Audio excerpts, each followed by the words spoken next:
Hi, I'm Cindy Bertram. Thanks for joining me today on Good Ship Happens. Sorry for the delay. And hope everybody celebrated 4th of July last week. Okay, and it's always a good way to celebrate Independence Day as far as the United States of America. That's good too. And different events are going on, of course, too, which is great too. So, and one thing too I'll mention too is with cruise lines, a lot of them do have special military discounts too, so please keep them in mind because they do that all the time. So not just to celebrate 4th of July, but also they have special discounts for military veterans too, so keep them in mind too. And hope everybody had a great week, okay? And as far as news, we've got a lot going on, of course, too. New ships, of course, I could talk forever on that. We've got, of course, Norwegian Cruise Lines, their new ship just launched in April. That was the Norwegian Aqua. I'm going to write about it. I've got pictures. And another one, too, was World America. It was on a christening cruise. That was actually on April 9th. I was there. It was amazing. And, of course, we have Viking Cruise Lines just debuted their Viking Vesta cruise line ship. And that just actually, I think, debuted on July 2nd. So that was good, too. And of course, with Oceana Cruises, that's coming up actually next week on July 18th. The Allura is going to come out. That's Oceana Cruises. And with Oceana Cruises, it's very luxury. And in this case, with the Allura ship, she's going to be christened on July 18th next week. Her passenger capacity is just 1,200 guests, which is great. So it's a second Allura class ship they've got for Oceana Cruises, so that's great too. Another fun one coming out, of course, in August is actually Star of the Seas. I'll share more of that later on, of course. That's really fun too. That's Royal Caribbean's new ship coming out on August 31st, and it's their second I-class type ship, but Star of the Seas has really great amenities and different things too. And I believe, I can check more on that too, I believe she's going to be sailing out of Port Canaveral on her first cruises, so I'll check more about that too. And of course, we've got Virgin Voyages. They got their Brilliant Lady coming out, of course, in September this year, which is great. Another fun one, of course, is with Princess Cruises. Their Star Princess cruise ship's coming out this October 4th, which is great. And of course, Celebrity Cruises, they've got their Celebrity Excel. And what the Excel is actually XCEL is how it's spelled. And that's going to debut this November. As far as the guest capacity, it's just going to have 2,918 guests. And it's the final ship in their Celebrity Edge class ships too. I know they just mentioned some things they're doing on this ship, a little different, but different areas, which they just mentioned too, which is great. And I'll share more about that in a new episode too. And also a fun thing that came up too is actually with Victory Cruise Lines. Victory Cruise Lines actually was part of another company before, okay, the Victory Cruise Line ships. What happened was they were part of American Voyages. And American Voyages actually started another company name back in 2011 and 12, but anyway, they expanded, decided to rebrand the company to American Voyages in 2021. Also in 2000, I think 19 maybe is when they bought these two Victory Cruise Line ships from another owner, and they started sailing on these Great Lakes cruises. They started doing that in 2022. I got a chance to see the one ship when she was actually docked at Chicago Navy Pier, going through the 5 Great Lakes through Toronto, and then back with their 2 ships. They're very small, 190 guests. Well, what happened was the owner of American Voyages decided to sell the company up to Hornblower Group in 2021, and he did decide to retire end of 2022, but then Hornblower Group unfortunately went under. They went bankrupt, but they were selling off ships like crazy, and they were going to be selling off those 2 small ships that were doing the 5 Great cruises, and John Wagner and his wife actually bought those 2 ships.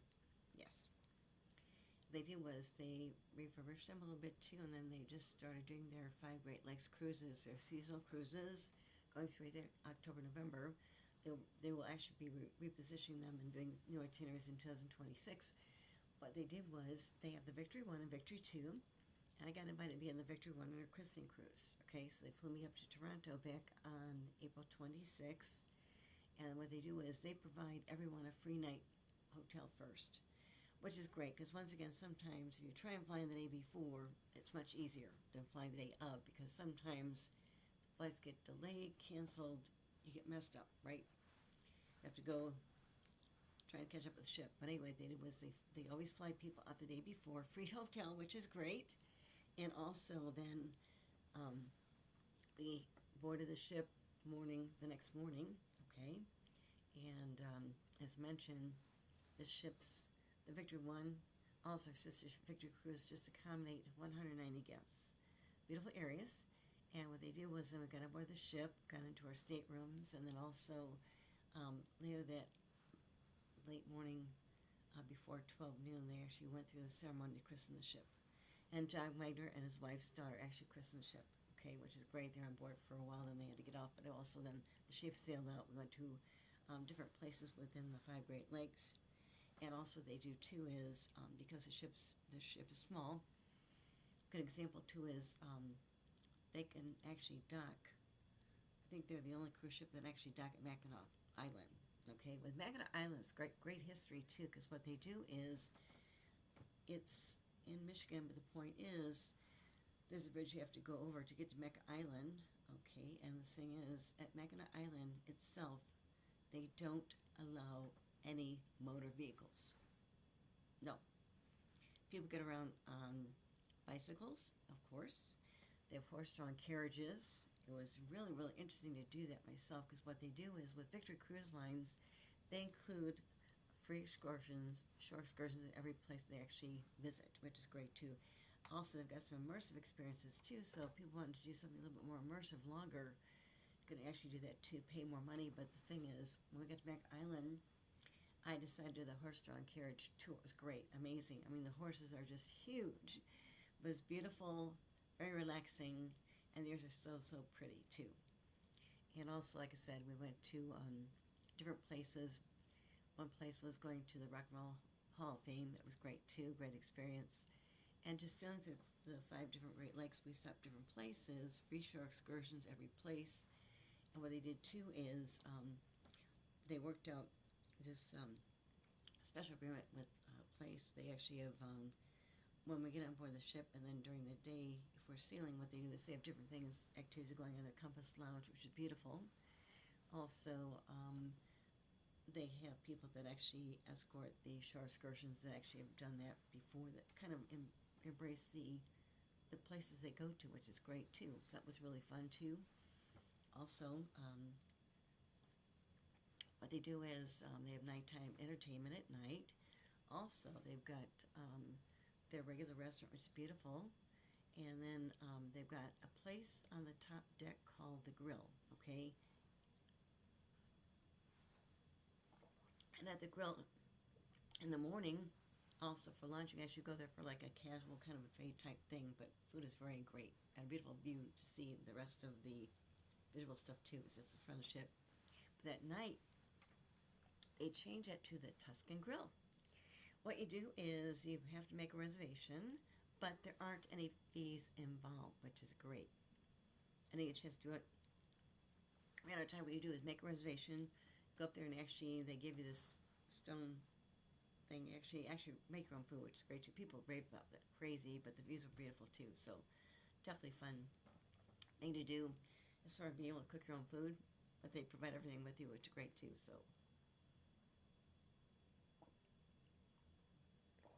And then, of course, like I said, the places they dock at are very, very embracing, too, which is really great, too. And it was very, very good.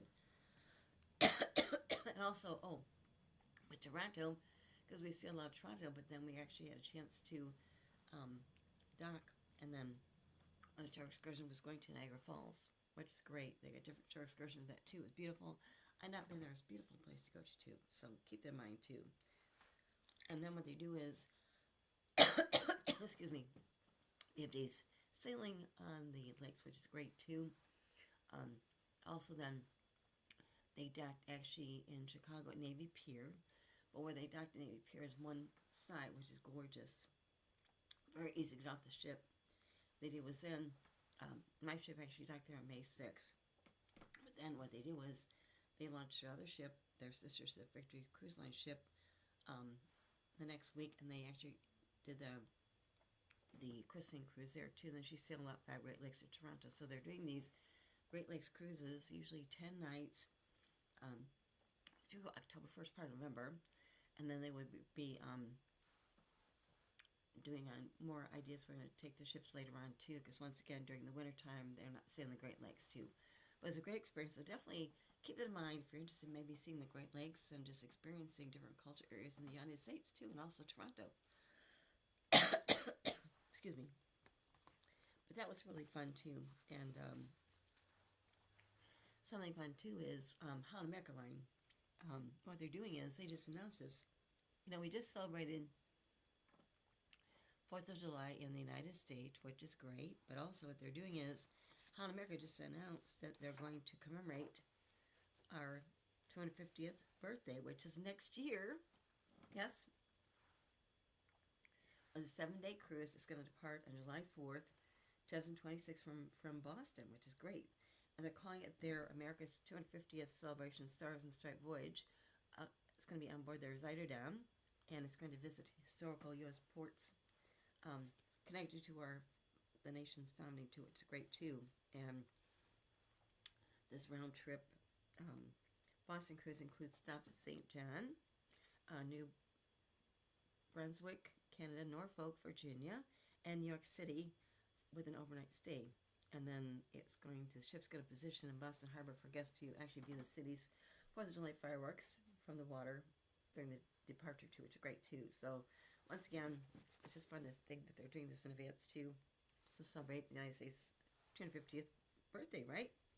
And like I said, as far as Norfolk, they mentioned that it provides access to 3 significant historical sites: Williamsburg, Jamestown, and Yorktown. And also, Holland America Line is going to offer shore excursions, including the Colonial Williamsburg and Governor's Palace, and the Jamestown Settlement and American Revolution Museum in Yorktown, which visits the Colonial National Historical Park too. And then the Zuiderdams, July 8th, they will actually arrive in York, which aligns to the conclusion of their sail 4th 250, with tall ships float scheduled for July 3rd to the 8th in 2026, and that's really great too. Plus, like I said, the overnight in New York stay includes shore excursions that include the Statue of Liberty and Ellis Island, also New York City by land and sea, which features a cruise on the city's waterways too. And it's like I said, it's a 7-day voyage, which is great too. Special way to really celebrate our anniversary next year, United States 250th anniversary. So keep in mind too, look into Holland America Line. They're calling it actually their America's 250th Celebration Stars and Stripes Voyage on their Zuiderdam, and that's going to take place, with their departure taking place actually on July 4th next year. So keep in mind too. So that's kind of fun, isn't it? Something else that is fun too is we talked about private outlines before. I could go on for days about that too, but with Royal Caribbean has their Perfect Day Coco Cay, but one cruise line that's not had their own private out island actually is Carnival Cruise Line. Okay, they've never had one yet. Carnival Cruise Line was actually probably one of the first cruise lines to actually officially start in the 60s. And I think really the first cruise line actually their own private outline was actually, I think, Norwegian Cruise Line. But with Carnival Cruise Line, they're one of the few cruise lines that don't have their private out islands, okay? And what they decided to do is they actually decided to create one, okay? It's called Celebration Key, and they're working on this for, I think, close to 2 years, okay? But it's taken longer, but the thing is, they've got different things they're doing there too. They got different sections. I've written about it. Just my article got published about that about a month and a half ago. But what they did was they're doing great stuff there too.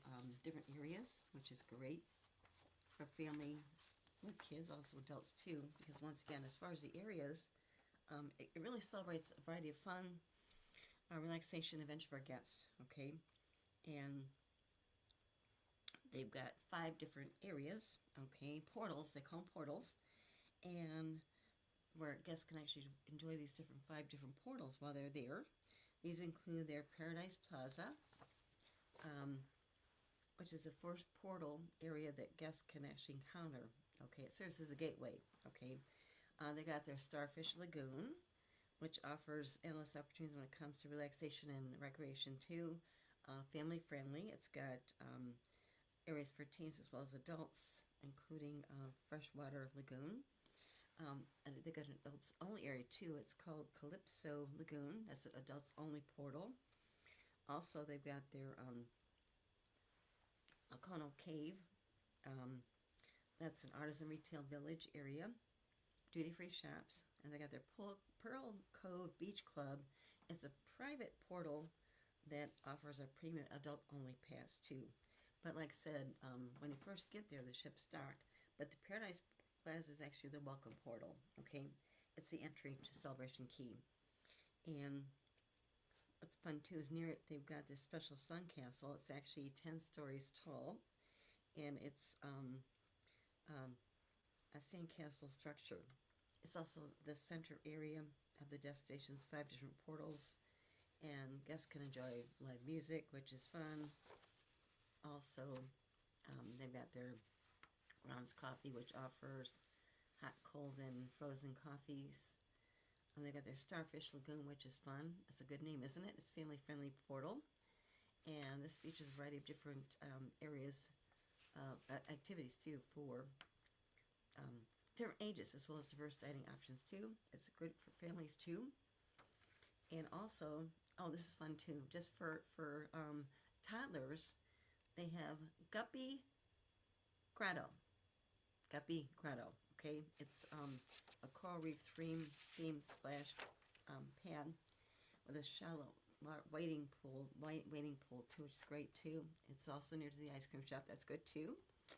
And they got the game pavilion. Also, as far as dining options, they've got Starfish Lagoon has the home of the Grills. Gill's Grill, full service restaurant.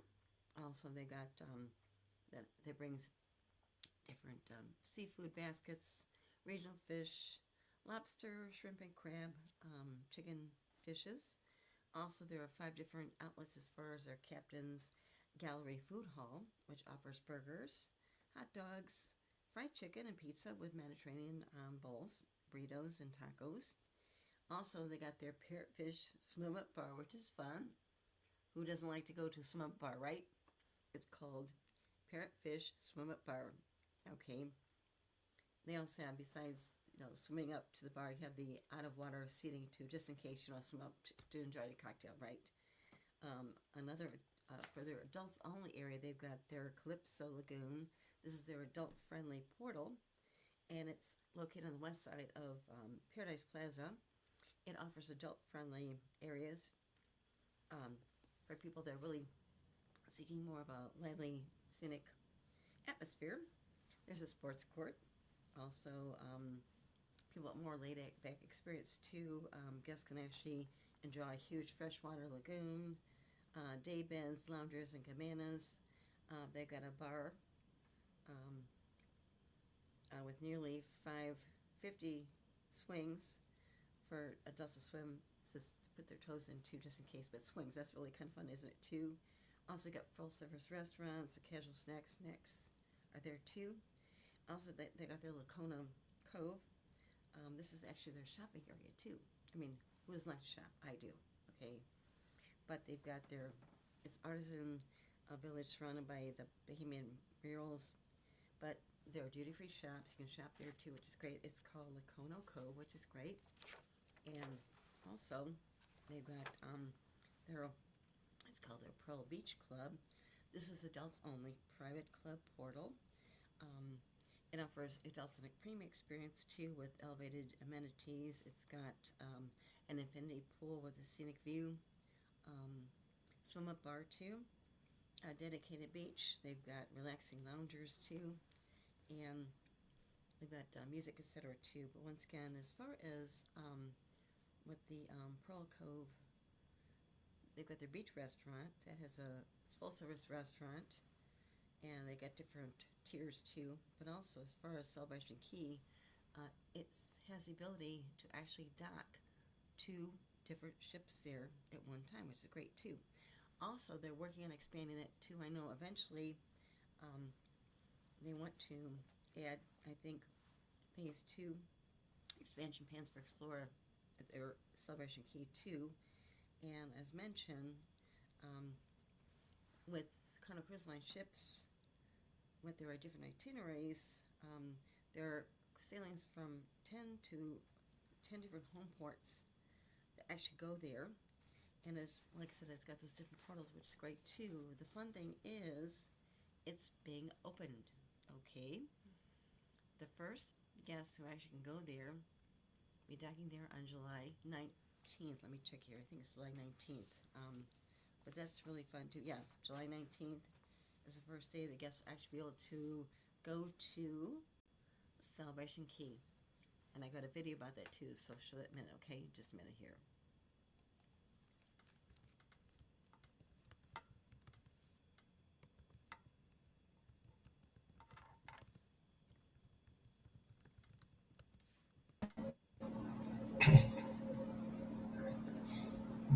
Ready for the Celebration Key video? Yes, that'd be great. That'd be great. Looks so much fun too. Oh, no problem. We'll play that July right now. 19th, first time a cruise ship could actually is going to be going there feeding grass, which is great too. Also, what's good too is Christine Duffy, the president of Carnival Cruise Line, is going to be there to actually officially present the opening of their new destination. Okay, well, we'll check out this video.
Doesn't it look beautiful? My gosh, it's so exciting because it's taken them probably close to 2 years to get that finished, okay?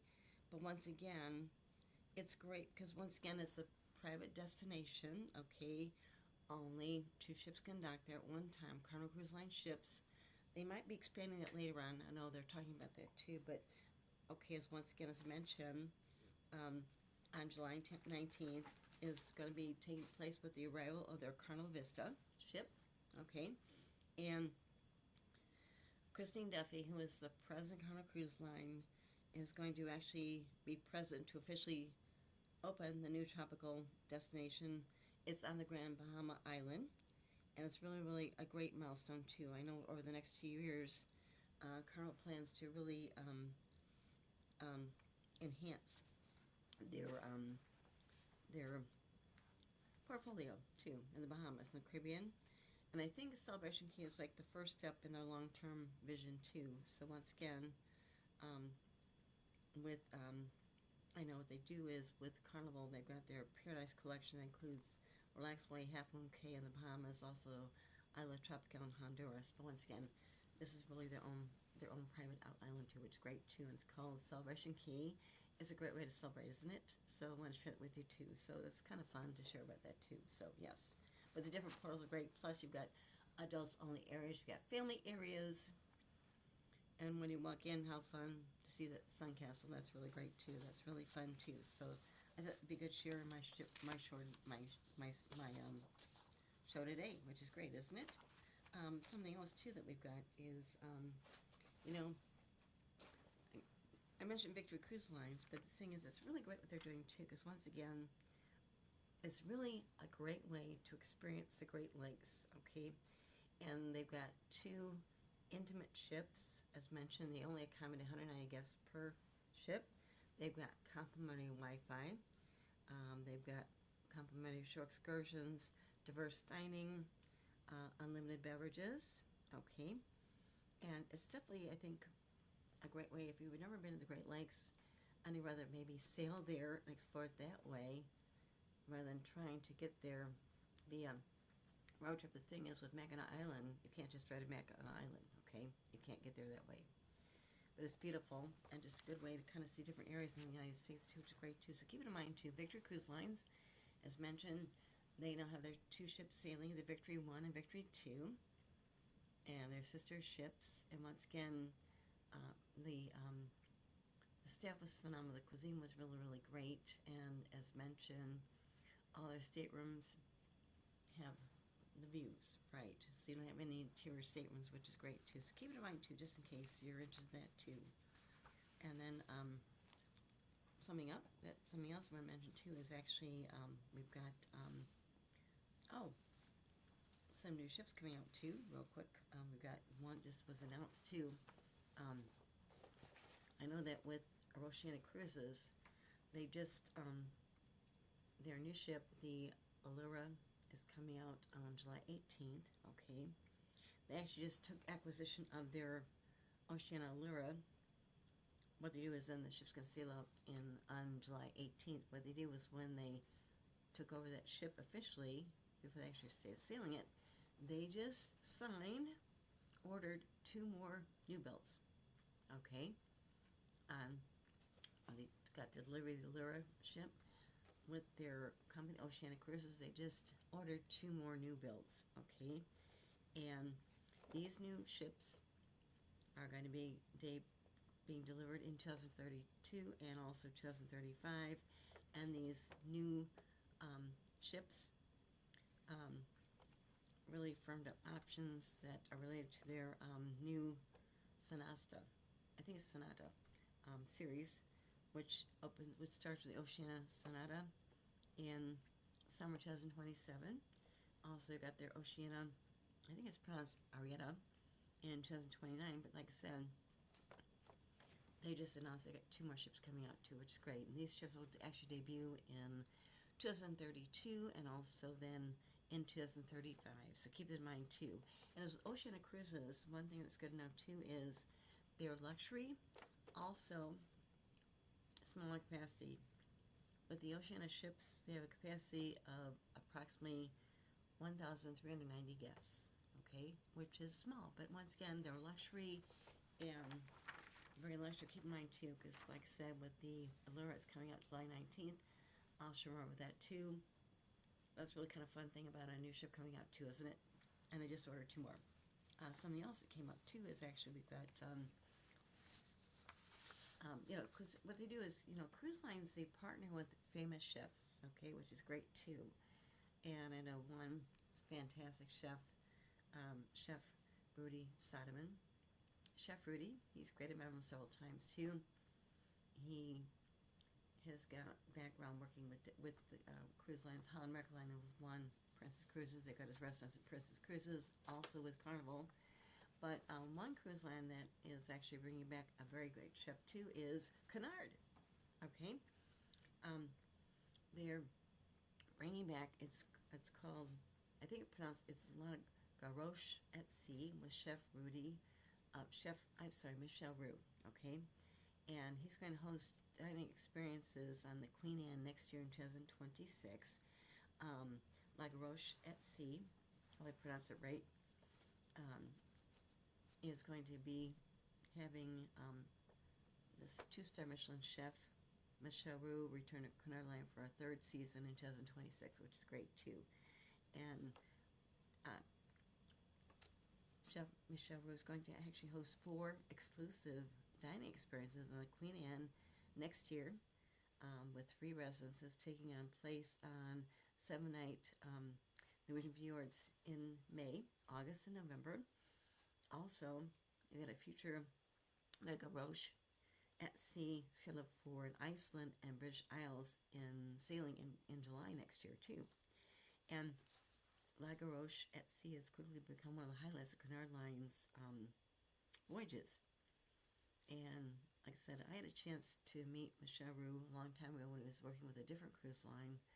His cuisine was amazing, and like I said, they've got these special sailings coming up where they're going to bring back, of course, two Michelin star chef Michel Roux on their Lagos at sea on Cunard Line's Queen Anne next year, which is great. So keep in mind too, especially if you love cuisine, I do.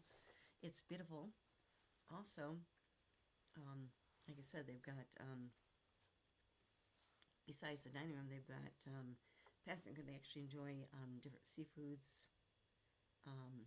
oysters at their Carinthia. And then, like I said, bringing their Le Gros to sea with Cunard Line has been really a joy. That Michelle was mentioned too. So once again, keep in mind, because once again, with dining, there's so many options. Okay, I mean, years ago when cruise lines first started back in the 60s, 1960s, you had your main dining room, usually early dining, late dining buffet. Okay, not that was bad. It was really great to experience it. I took my first cruise, but that was in the 80s. But then the thing is, then they really started to partner with different chefs, and now cuisine has just been a great way to really enhance the experience for cruise guests too. Because once again, you can relax, enjoy different cuisines. Plus, they partner with well-known chefs too, which is great too. Different options. You've got different dining options on the ship. It's no longer early dining, late dining. Okay, you have choices. You got private restaurants, gourmet dining, make reservations. Some cruise lines include everything. Sometimes it's a surcharge. What a good example too is even with Virgin Voyages. Virgin Voyages actually they don't have a main dining room. No. They have different dining room choices. They're smaller dining rooms. You pick where you want to have dinner at, make reservations in advance. They're complimentary, which is great too. And cruise lines are going that more than ever because once again, it goes back to the emphasis on the culinary touch too, I think too, because people really love that more than ever. And I think it's kind of fun to kind of think about that too, because once again, it's just a great way to really kind of experience dining different ways and just really enjoy. And once again, you still have casual dining options too, okay? Even when I was on the Victory 1, okay, the grill, which is actually located on deck 4, towards the front of the ship, you could go there certain times in the morning and just pick your own food too. They could cook things for you too. Very casual, but it's great experience too. Use it for lunch, also as well as breakfast. But then in the evening, they changed it to the Tuscan Grill. You had to make a reservation in advance, but there wasn't any additional fee. It was gourmet dining. Once again, they gave you a stone plate to actually cook your steak, whatever, too. It was great. People did it like crazy. I ran out of time to do it, but people said, oh my gosh, it was wonderful. But once again, too, is with dining, there's so many options out there, too, you know? And once again, just think about where you want to go, and then, like I said, the experiences you want to see, also the ships, because people say, okay, what's the best cruise ship out there? Well, the thing is, there's so many. It goes back to what do you want to see and do, the size of the ship, number of people on the ship, of course, too. And there's so many options, because a good example, too, of course, is when we think about, Virgin Voyages, okay? And they really, they first started the cruising there just to make sure it was focusing on a certain type of demographic. It was adults only. But like I said, having a chance to see the Scarlet Lady, which first debuted in Miami, that was in 2021. I got invited to be on their ship that evening, 6 o'clock till like 2 o'clock in the morning to see the shows, beautiful dinner, things like that too. But once again, you've got different dining options too, so keep in mind that too. Also, some cruise lines that are family friendly, that's not bad, it's good too. But also what they do too is they've got areas for kids, younger kids, programs for them too, which is great. So keep in mind too. And then something else that I think I mentioned before too was actually MSC Cruises. What they did was I was in the christening cruise of the World America. That was actually on April 9th to the 12th. And they christened the ship that evening, of course, in Port Miami. And Drew Barrymore was a grandmother. It was great to be there. Also, before the ship actually left, they had some people just on board for the christening. I was in the christening cruise myself too, but that evening, about 10:30, before 11 o'clock, they did a special musical show that was done by Gloria Estefan. She performed a concert on the ship. It was gorgeous, amazing, so amazing, just beautiful. Her music is great too. But like I said, then we sailed out maybe about 2 o'clock in the morning, went to their private island.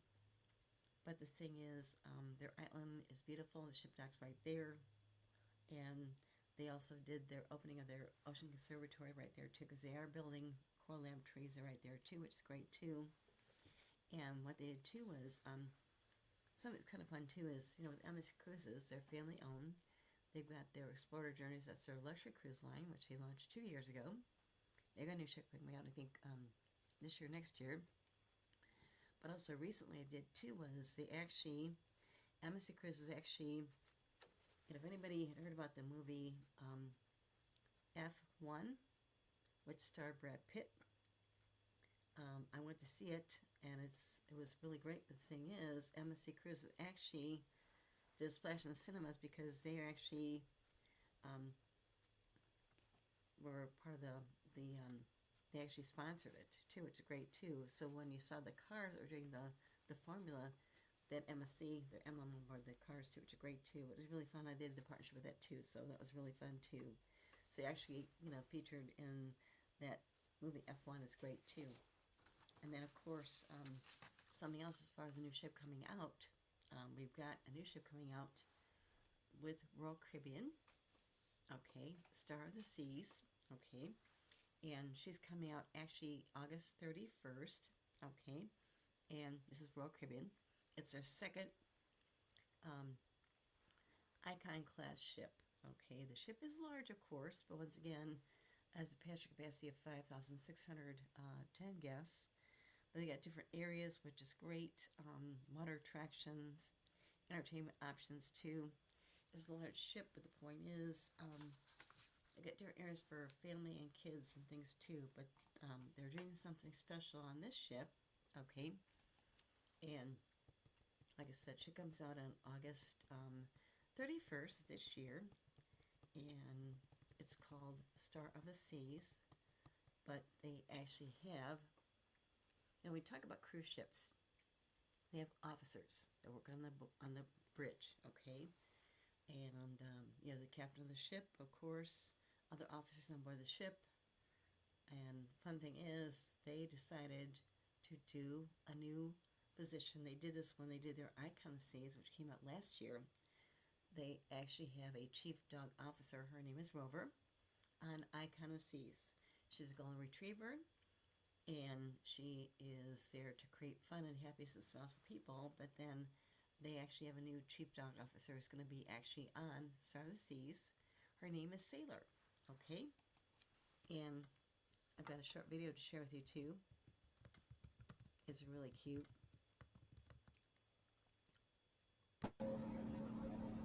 It's great. It's really fun. You ready for that video now too? Yes. Let's do that. Cool. Check out this video.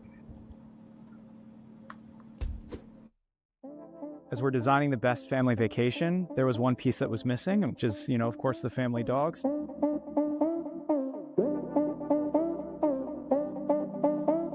And when guests go on vacation, one of the key things that they miss are their pets back home. And when our crew are sailing on board for their contracts, one of the things they miss are their pets back at home. And so we really wanted to make sure we brought a fluffy addition to our crew family. We went and got Rover, and here we are now for Star. We're picking up Sailor, and Sailor will be living on Star of the Seas.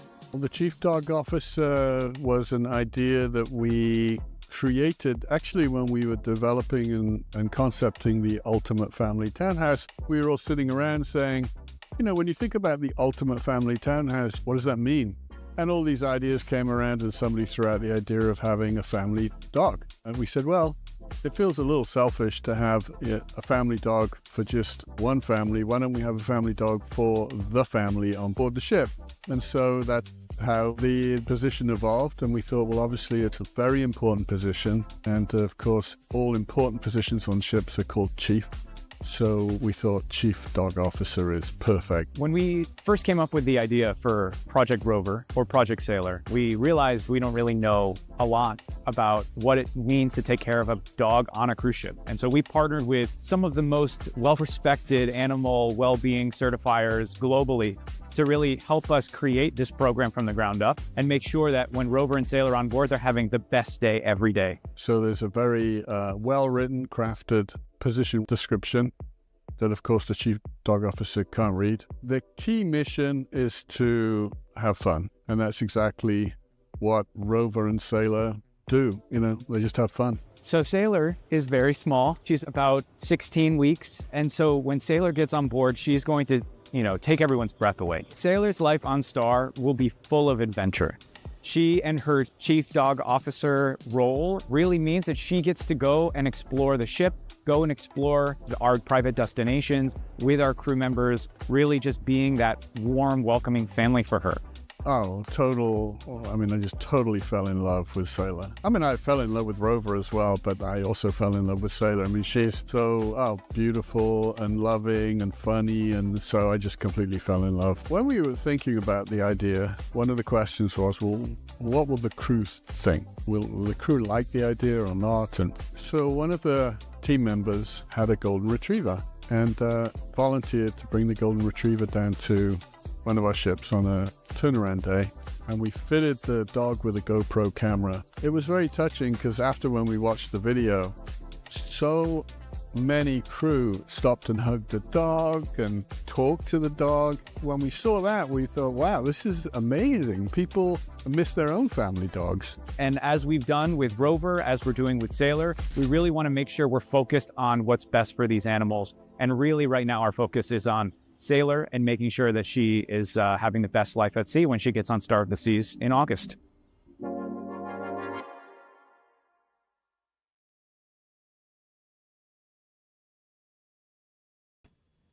Who wouldn't like to go with Sailor? Believe me, isn't that cute? She is so cute, and she's there to create fun, entertainment, and joy for people, including the staff members that work on the ship.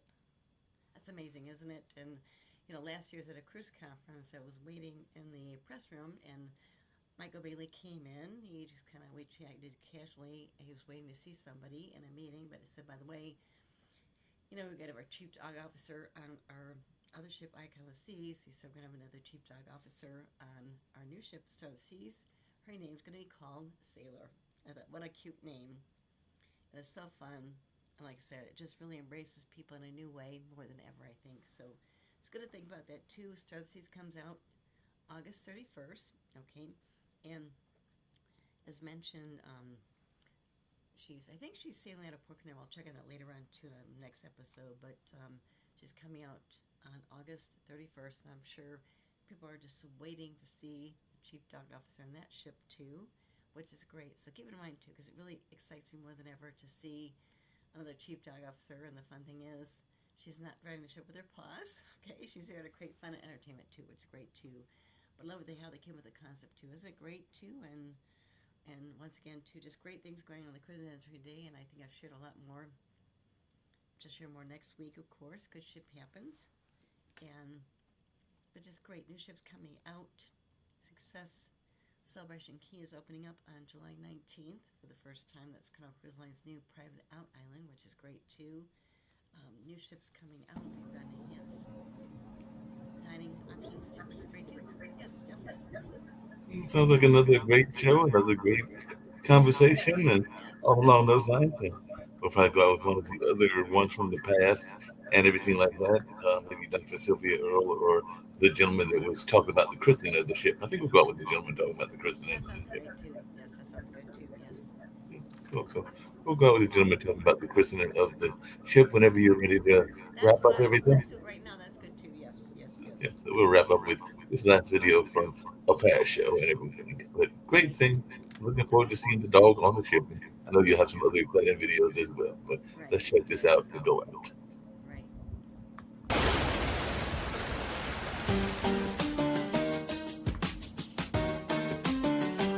belle of the ball, our brand new baby, Norwegian Aqua. Let's take a look at what she has to offer to our guests.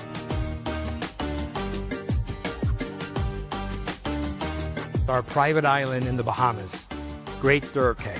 This island is being expanded and upgraded for our guests of all ages. Look at the size of that pool, y'all! Norwegian Aqua's godfather, Eric Stone Street. It's a thrill for me to be here in Miami to christen the magnificent Norwegian Aqua.